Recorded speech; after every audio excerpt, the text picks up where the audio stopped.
Welcome into Inside the Icebox here on the ESPN Houston YouTube channel. My name is Joe George alongside Jeremy Branham. We're on Twitter at Joe George Radio at Jeremy Branham. We're here to talk all things Houston Astros. As we record this, the Astros have won 2 of their last 3 series. Back-to-back series for the first time this year. Vibes are good again, Jeremy. They're winning back-to-back games. Yeah. That didn't happen forever. Yeah, the vibes are good. Not only are they winning back-to-back games, they're winning back-to-back series. Yeah, see, people who panic, they're stupid. Yeah, that's true. Yeah. I mean, absolutely. Like, there's a time to panic. It was too early. It was always too early. Not April 15th. No. Yeah, was that a little bit of an innuendo? What? Towards a certain caption? Oh, a certain headline? No. The headline. Killer Bees try to get planted with? No. I know you guys got planted with that one. I know you'll take no blame for that. What happened on that segment? It wasn't me. I know it wasn't you. But there's no reason to panic. The Astros they're playing good baseball, specifically from the mound. The pitching staff has been really good. We saw another positive start from Ronel Blanco. He seems to have something against the Blue Jays, where it's just like it goes well every time. Wesneski, another good start. Hunter Brown, 24 straight innings without giving up a run. The pitching staff has been phenomenal so far in the season. Yeah, it's been really good. It's what you wanted from this pitching rotation. For the Astros to be good, they have to be good on the mound. And it's also their identity. Like, we talk a lot about identities in sports. It's one of those buzzwords that kind of annoys me. Like, every winning team has an identity. Every losing team doesn't have an identity. Is that really true? Probably not. But Espada early in the year, even it was in spring training, like when he addressed the club first day, everybody there at spring training in West Palm Beach, he said, we want to pitch really good and field the baseball. I mean, it was the whole reason they moved Altuve to left most days, is because they want to be really good defensively behind what they hope is a really good pitching staff. And it is their strength. Like, to me, it is their strength in terms of personnel, right? You have Hunter Brown, you have Framber, you have Hayden and Abrau in the back end. So, like, that is your strength. Offensively, they have some guys, but they're better on the mound. And then where are they better developing in terms of the coaching staff? It's not even close. It's not even close. They get the most out of their pitchers. So I think that it does play to what they're good at. Personnel-wise, development-wise, the pitching staff. Hunter Brown has taken that next step up. Framber, maybe a little shaky, but he's still been solid. I think the worst thing that's happened to Framber is Hunter Brown. Like, Hunter Brown's dominance is like, oh, no, what's wrong with Framber? It's only been 5 starts. He'll be all right. Arrighetti was unfortunate because it seemed like he was going to get going in his second year, and then he breaks his finger during batting practice. Yeah, they say he's another 4 weeks away still. Which, I mean, the early timelines on a broken bone for a pitcher on their throwing hand are always going to be pretty optimistic because not only do they have to heal, but they also have to be, lengthened out. They have to be conditioned again to go deep into games. But Blanco was a little shaky early. Said he's been working on his changeup to get that back on track, but looked good against Toronto. He needs to be okay. Wesneski's looked good. And then Lance McCullers is looming. Yeah, he got sick over the weekend, had to get an IV bag, so he's going to make one more start this coming weekend, and then we should expect to see him. I think when we're doing the podcast next week, it's going to be previewing Lance McCullers' first start back as a member of the Houston Astros coming up that Friday, Saturday, or Sunday. So it's right around the corner. So it's been really positive. I mean, they have allowed the 3rd least amount of runs in all of baseball so far this season. As we record this, it's very close with the Tigers between 3 and 4. But they're one of the top 3 pitching staffs from top to bottom in terms of runs allowed so far this season. Is that level of success sustainable? Oh, yeah. Be a top 3 in baseball? Oh, yeah, I think so. Remember they got off to that bad start. Real quick, by the way, Lance McCullers, do we buy the stomach bug thing? I know that's probably true. He's getting IVs and stuff like that. Or does he just not like Midland? He saw a couple episodes of Landman, was like, I don't know if I want to go out there. I had a buddy do country radio in Midland for a while. He said he didn't love it. Yeah, it doesn't look like Billy Bob Thornton really loves Midland. Maybe I shouldn't go. But I'm kidding, kind of.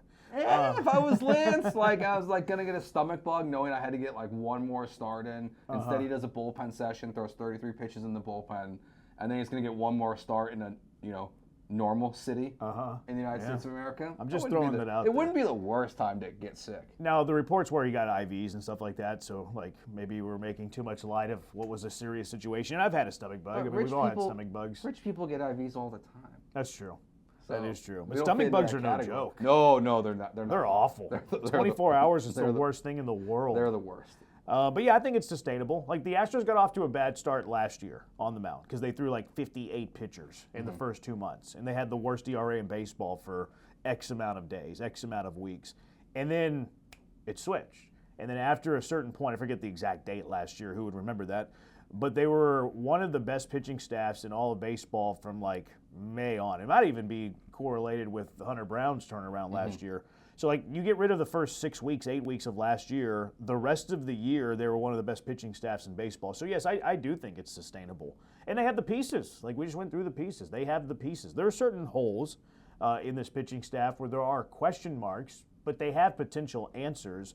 And I would also argue that there's not a single team in all of baseball that 1 through 13 everybody can be counted on their pitching staff. No, you never have those guys that you can. I mean, most rotations have so far, besides Eric Getty, the Astros have so far been healthy, but we've seen, supposedly good pitching staffs have major injuries. We saw Garrett Cole go down already this season. I mean, we've seen major injuries will happen, and I think the Astros pitching staff is totally capable of being top 3 in baseball, specifically because of Hunter Brown and Framber Valdez. If they're giving you elite level performances on a semi-consistent basis, you're going to have one of the best pitching staffs in all of baseball this year, and it leads to the fact that is the reason why you're a World Series contender still. Like even with like not the rocket to the moon start for the offense or anything like that, the reason why the Astros are World Series contenders is because of those two guys at the start of any series. If you can just get some production from your offense, you can do anything. I wonder too if we're underrating Ryan Gusto. Maybe. Like, I'm not saying that he's going to be a top half of the rotation starter this year or any time in the foreseeable future, but if he's a really good 6th starter where he can fill in for Eric Getty reasonably well while he's gone, if you're going to have other injuries in the rotation where somebody misses a start or two, like, remember last year, who was Blair Henley? Yeah. Remember they had a spot start for Blair Henley because no one was rested and able to go, and he didn't get out of the first inning. Like having these guys that are your 6th, 7th, 8th starters in your organization that can fill in, like that's helpful 4 or 5 times a year. And then he also gives you the flexibility where he can go out of the bullpen too. So I think we're underrating him. And I agree with you about the World Series contender thing. Like, do I think the Astros roster is the best in baseball? No, I don't think it's the best in baseball. The Dodgers roster is probably the best in baseball. It's the best team that money can buy. Now, their bar's World Series or bust. Yes. Like, if they lose in the World Series in 7 games on a walk-off home run, that is a disappointing season because of all the money that they spent. But why I think the Astros are contenders is because I think they can get into the playoffs. I think they're a good enough roster to get into the playoffs, good enough roster to win the division. And then they're built kind of for postseason baseball. Like, they have guys in the lineup that can scare you a little bit. Yordan Alvarez is clutch. Get him in a big situation. And then their pitching staff, like we talked about, has 2 guys at the top that you're comfortable throwing in any game, Hunter Brown, Framber Valdez, and the back end of the bullpen's very good.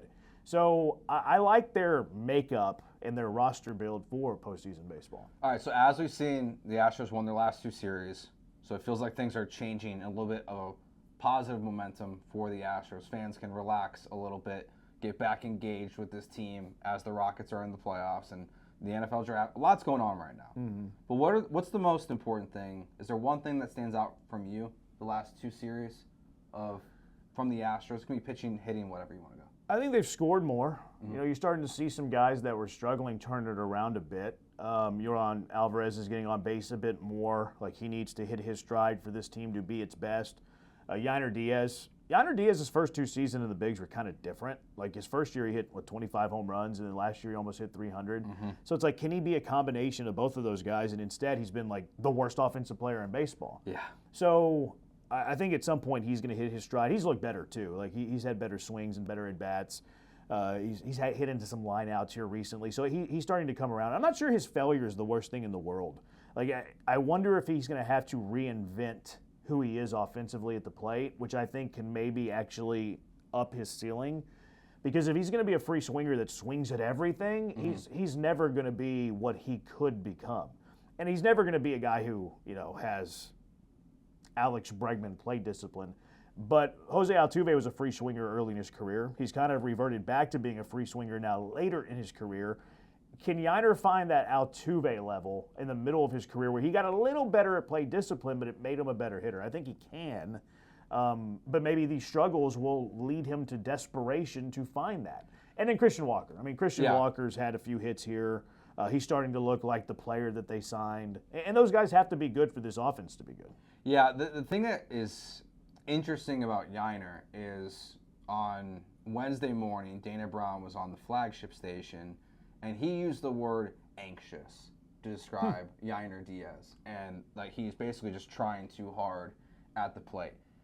I take that as a positive because you can fix that. Like you just have to. We saw Christian Walker got a day off. He had 3 hits the next day. Hopefully that is really what gets his season going back in the direction it needs to go. If Yandy needs a day or two off, just to recalibrate himself, really like relax a little bit and get this thing going again. If it is him being anxious and pressing at the plate, that is a positive to me because that is a mental hurdle that you can overcome. I think it can be good and bad, or good or bad. Now, True. Like if you channel it the ways that you mentioned, yes, and it is fixable. If you channel it in the proper way, that is something that can be good. And Espada hit Yandy, 7th on Tuesday night? So like that's probably another way of, hey, let's lighten the load on Yandy. They kind of did it with Cam Smith too, like early in the year, and they still are. Like Cam Smith, I don't think is batted in the top 6 of the batting order, and if he did, it was like once. He's hit anywhere from 7, 8, or 9. And the reason behind that is, well, we don't think he's one of our 3 worst hitters in our lineup every day. We just want to lighten the load for a rookie who we're putting a lot on his plate. So it looks like they're starting to do that with Yandy a bit as well, because he started the year hitting 5th behind Walker, and now you're seeing, okay, you got moved back to 6th. He was hitting 7th on Tuesday behind Brendan Rodgers. So that kind of correlates with the anxious word used, because like, okay, let's get him out of RBI situations. Let's get him lower in the order, less leverage spots, less pressure spots. So it seems like they have a plan with trying to get Yandy back, which is good. I mean, you want to hear that. Now, Yandy already is an anxious hitter.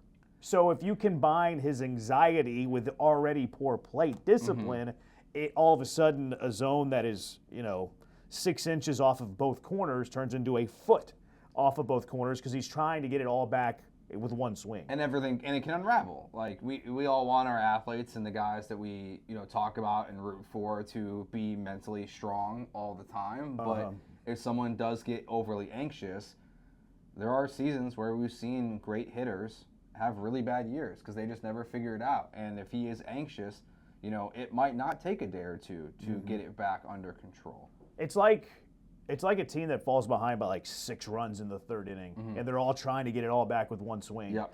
Like Yandy, and look, there's still a lot of season to play, but I'm sure when Yandy Diaz looks up at the video board and it shows his batting average at 155, he's probably thinking, I need one swing to be hitting 250 again. Yeah. And we all know that's not how it works.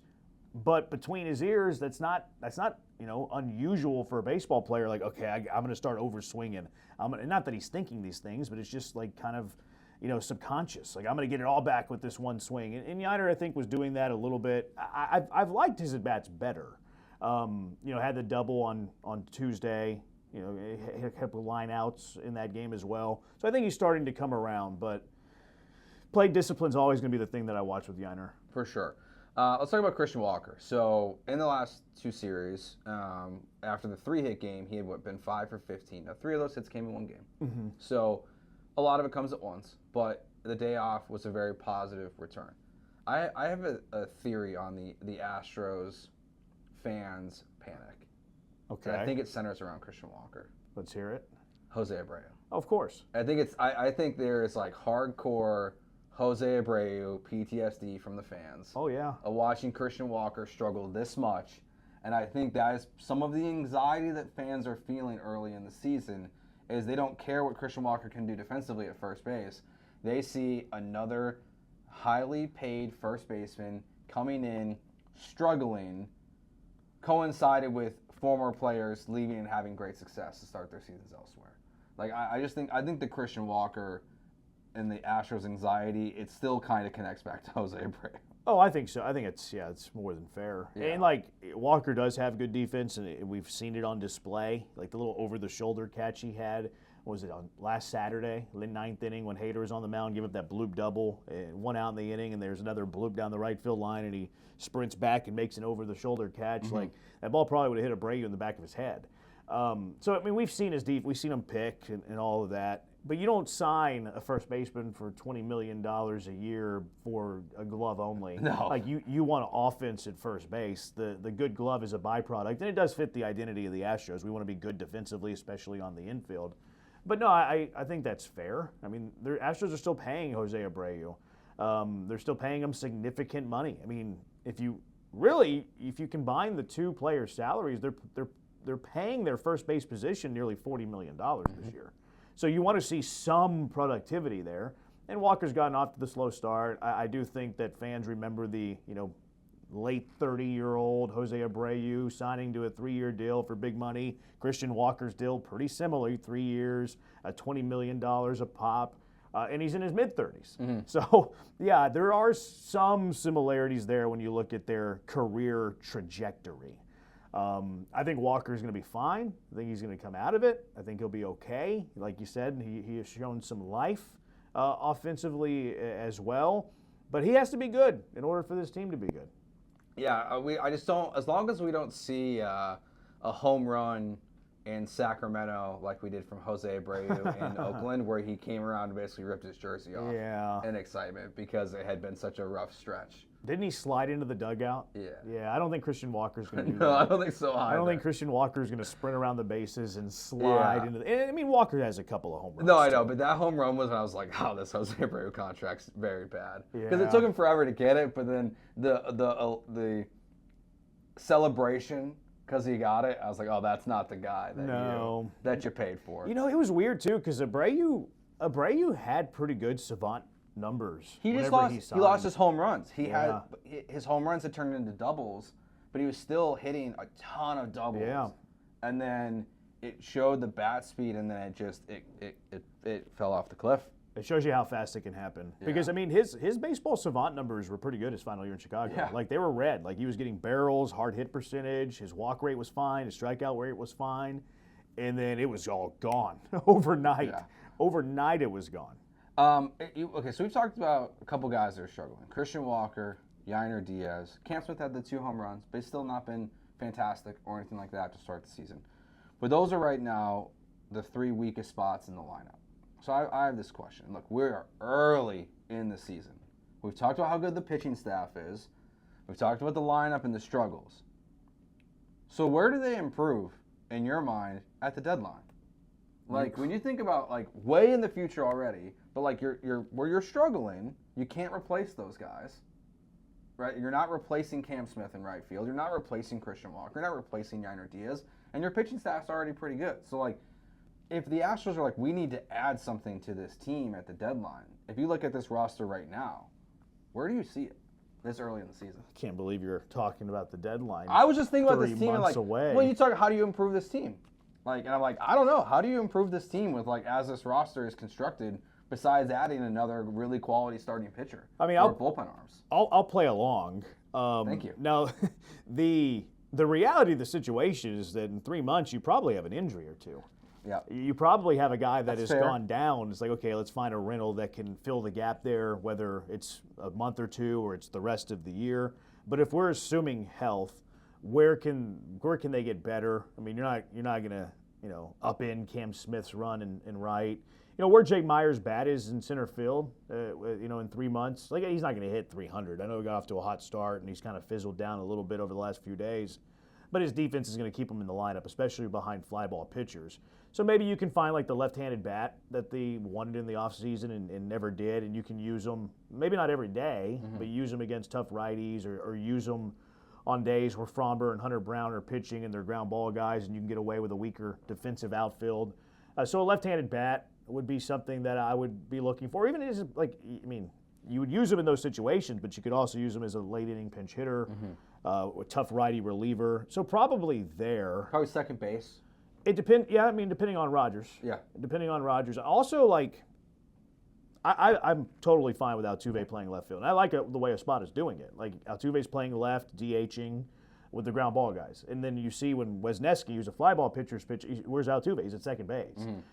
So clearly they're trying to hide Altuve defensively, try to lessen his exposure on touching the baseball on the defensive side.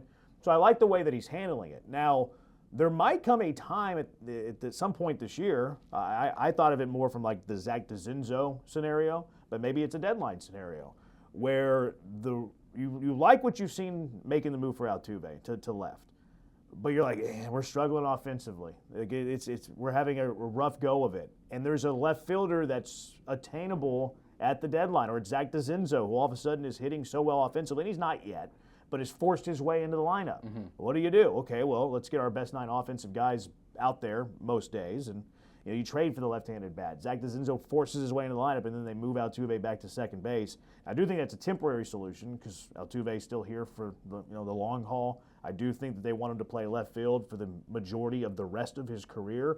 But could they do it for 2 to 3 months where Altuve moves back to second most days to get their best offense on the field, where trading for a left-handed bat makes more sense? Because right now it doesn't. Like, where would you play the left-handed bat right now if Altuve's playing in left field every day and everybody's healthy? There's nowhere to go. Unless you're finding a left-handed bat at second base that's good, and there's not many of those available. Like, you're going to find a left-handed corner outfielder way easier and probably cheaper than you're going to find a left-handed offensive plus bat at second base. So I could see a scenario mid-July, our offense is still reeling, we're having a ton of trouble scoring runs, where they abandon the Altuve and left for the rest of the year and go out and find a left-handed bat. Yeah, I think it's left field, second base are probably the ones where, and I was just thinking like how do you improve this team if some of the guys that you can't replace are struggling?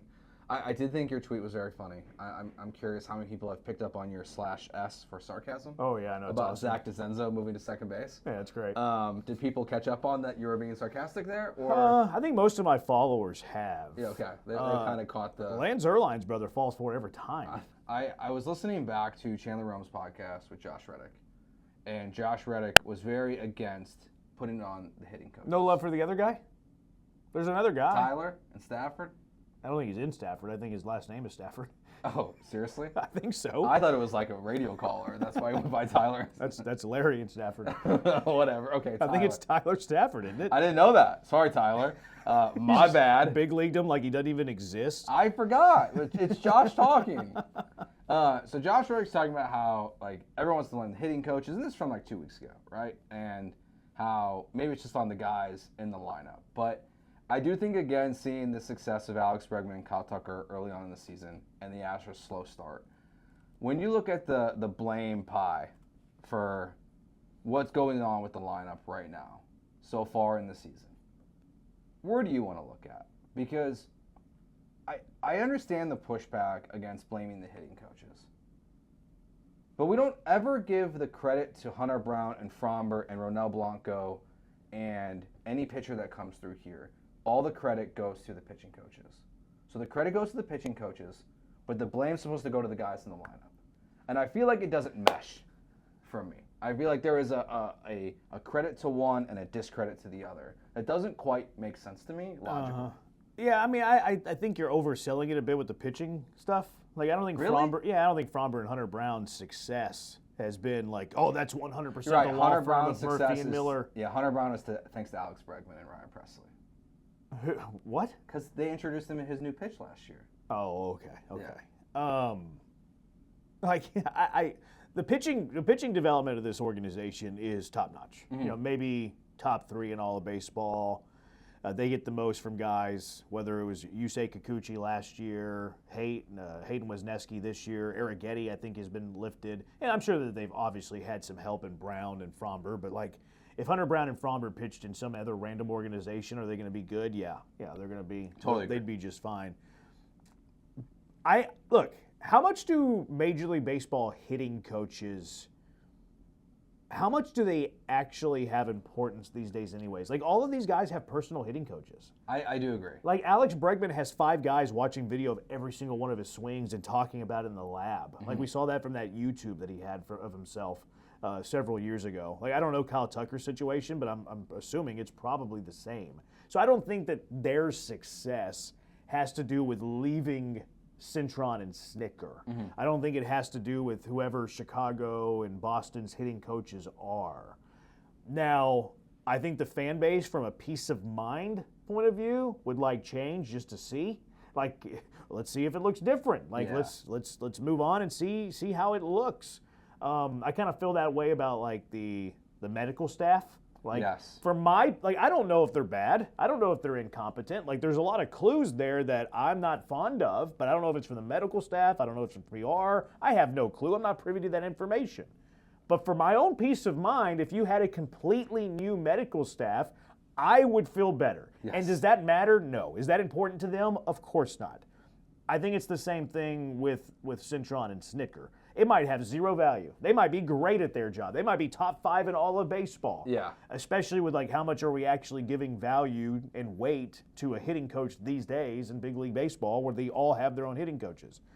But from the fans' peace of mind, it would make them feel a lot better. It's kind of, now eventually the blame has to go to the players, like fully go to the players. But like we saw across town, the Houston Texans do this with Bobby Slowick. Bobby Slowick got fired for peace of mind. The fans all feel better going into the 2025 Texans season because Nick Caley's here, C.J. Stroud's calling the audibles, and the protection at the line of scrimmage. Everyone feels better going into the year. Now, if C.J. struggles, that's going to lead to a different conversation amongst the fans. But to what you're saying, if they were, it would be better for the fans, yes. And that's why it's clearly there hasn't been a change with the staff. Like, they clearly don't think that they need it. But they've just struggled so much either at home, they've done the batter's eye thing, slow starts to the season. It's all a little strange. One thing that I don't love, too, is like they're changing a philosophy in 1 year. And not to say it's a bad idea, but why weren't you on that last year? Like, it's the same guys. Like, what changed? Like, you didn't like what you saw, but why weren't you – proactive isn't the right word. It's more how come you didn't predict that? Like, why did you go away from where the Astros were a couple of years ago, like under Dusty, and you still had the same coaching staff? So, like, why did they become such free swingers last year? And then it's like, oh, no, we don't like that, and then react based on what happened last year to, like, we want to be more disciplined at the plate and see more pitches, which that's fine. Like, that's the right decision. I think every lineup should see more pitches. I think every lineup should have good plate discipline. Why didn't they do that last year? So, like, that is weird to me, where it's like, okay, like, where was that foresight? Why did you change from 2023? So that was interesting to me in terms of like, their competence. I think they're fine. I don't put a whole lot of weight in Astros offensive struggles to Cintron and Snitker. But for peace of mind, I do think the fan base would like it. Yeah, I don't really blame them either. It really does come down to the players to have to just be better at their jobs. Especially, like we've seen Yordan has really struggled so far this year, and a lot of it's bad luck. Yeah. But, like, no one's worried about Yordan Alvarez, right? No, like, it's no, not he's still Christian gonna be Walker. It's not Yainer. Like, he's Yordan Alvarez. He's one of the, 3 best hitters in all of baseball when he's right, and he might be number 2, if not number 1, honestly. And so, like, there's nothing to worry about there. Altuve struggles, anything like that. But it's just, I do think you're right. To the peace of mind, to the slow starts to the season, what we've seen from guys like Christian Walker so far, Yandy Diaz, it would make people feel better. But then the hitting coaches, I feel like, also don't get credit when we're seeing what to me feels like a different Jeremy Pena. Yeah, he is the, you want to rail on hitting coaches, but like Pena feels like he's going in a different trajectory now in a very positive direction. Yeah, he's looked better at the plate. Yeah. His plate discipline's been a little better. He's barreling up more balls, stuff like that. I mean, Myers had a good start to the year. He had a good start last year, too. He did. But is that the hitting coaches? Trying to bring the most out of a player? I don't know. Yeah, I don't know. Like, that's why it's impossible to answer. Like, the only way to answer is when you make a change. But we also see a lot of times in baseball, we see offenses struggle with guys that are supposed to produce. We see hitting coaches get fired, and then typically the replacement hitting coach also gets fired with the manager the next year. See, I'm not a. This is gonna sound weird, but I'm not. And I know that like sports are result based and production based. If you had the very best person at their job, and you had poor results that year, why would you fire the best person at the job? Like, and I know that that's hard to be able to know that, but that's why a head coach matters. That's why a manager matters. Like you mentioned the Texans reference. Like D'Amico Ryans had a great relationship with Bobby Slowick. Boys, really good friends, came up together. I trust D'Amico Ryans when he's making football decisions. So when D'Amico Ryans says, yeah, we can do better than Bobby Slowick, okay, well, I trust D'Amico Ryans. I wonder of a spot as networking and his connections. And, like, I don't know the answer to this. I know he's been other places. Now, he's been with the Astros for a long time. So is his evaluation of his coaching staff solid or not? I don't know. Like, I trust D'Amico for whatever reason. Like, I guess he's built that trust with me. I trust Ime Udoka. Like, maybe he's built that trust with me. Espada, I'm not quite sure yet. I haven't really made that decision for myself. Like, it kind of teeters for me. So another, angle to look at this from is Joe Espada the best man to be evaluating his own hitting coaches? It's a great based question. on his history, based on his experience, based on his baseball savviness. I'm not sure. I'm not quite sure, because if let's say that you had a manager not named Joe Espada, we won't even put a name on it, but he was the best manager in baseball. Like, he was unbelievable in the clubhouse. He was unbelievable in evaluating baseball guys. He was unbelievable at evaluating his own coaches. Would that manager, unnamed, look at those hitting coaches and be like, yeah, they're not good. We can do better. That's an angle to look at. And is Joe Espada on that same echelon of, I'm not saying he's the best manager in baseball, but is his evaluation of his coaching staff good or not? I don't know. Like, that's one of the underrated things in coaching, I think. Like, X's and O's matter, bringing the most out of your players matter. I think evaluating your own staff matters a lot. Especially when you talk about people that leave. You have to be able to replace a hitting coach or a pitching coach if they go take a manager job elsewhere. And the Astros have been really lucky. They haven't really had to do that at all. I mean, they've been pretty lockstep here. I mean, Joe Espada's been here through Dusty and AJ. But is that good? Like, I think it's great. I don't know. I think it's great for Murphy and Miller. I'm not totally sold on Joe Espada, the manager. I'm not totally sure that if the Astros play in a 3-game playoff series and they lose 2-0 again, that he'll be back. Interesting. I don't know, because he's been here for so long. He couldn't get a job anywhere else, or he wouldn't take a job anywhere else. Mixed reporting on that. Dana Brown, like, at some point, you still think like he'd want his guy. That's the sign of a general manager typically, is they want their guy. Yeah, I think Espada was his guy, though. I think so too, but he also has more connections outside the organization. So I think I like Joe Espada. I'm just not like 100% sold on his future with the Astros just yet. Yeah, we've actually had that on the rundown. Like, what would it take for Joe Espada to be on the hot seat? Whether, whenever that is, you can come up with your own scenario. I don't watch every single Major League Baseball team. Like, I just don't want to, don't have the time to do it. Watch every Astro game. The same way I feel about the Rockets in the NBA. Watch every Rockets game. I don't watch a single NBA game until the postseason. Those sports are more regional. We're NFL, obviously national. We're watching everything that we can. But if we just had to go 30 Major League Baseball teams, and you just had to go right now, blind rank Joe Espada, and he's the first guy that you're blind ranking, where are you putting him 1 through 30? 12? Okay, that's better than me. I would have him probably, I don't want to say in the 20s, but it might be in the 20s. Yeah, I mean, I'm just 18 guessing. or 19? Yeah, I'm just guessing. Honestly, the other reason why I even think about Joe Espada's future, the most challenging part is what happened 2 years ago, I think, for Jim Crane and the Houston Astros, is if you want a really good manager, the last one to hit the market got $40 million. I don't think Jim Crane's ponying up $40 million for a manager. Yeah. When I think Dusty Baker was the lowest paid manager in all of baseball, and Joe Espada might not be far behind him. I also don't think it's worth it. I don't either. Like, I mean, obviously it's an important job. It's a lot of money. But is for a it the manager. different? Yeah, No. I don't think the best manager in baseball and the worst manager in baseball. How much? I mean, you're talking about council, I'm sure, right? Yeah. How many? 40 for how long? I think like. So how much is he making per year? I think it's like 5 years, 8 years, something like that. So he's making like $8 million a year. Yeah, something like like that's big. That's a big number. The difference between the best manager and the worst manager in baseball should probably be with like a $2 to $3 million delta. I totally agree. And you can find great managers for far less than $8 million. Yeah, because your great manager can only put new bullpen arms that the general manager gives him. I mean, there's only so much he can do. I mean, we talked about like the evaluation of coaching staff and stuff like that. Yeah, although yeah. I think it's more of an organizational decision than just a manager decision these days. But no, I wouldn't pay a manager $8 million. There's too many good ones to have to pay one $8 million.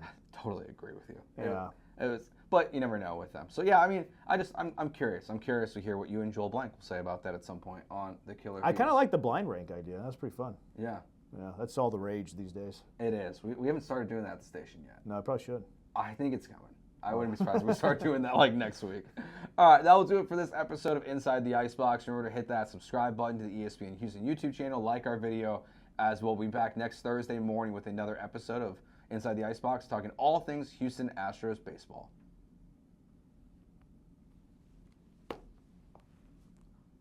Oh, good. We're still good. 1:39. Plenty of time. Might even sit down somewhere. We good? Yeah. You doing a lot of eating downstairs? Not really. Not really. It's pretty good. Can be a little pricey. Mm-hmm. Because they do, they all have to give a cut. Oh, really?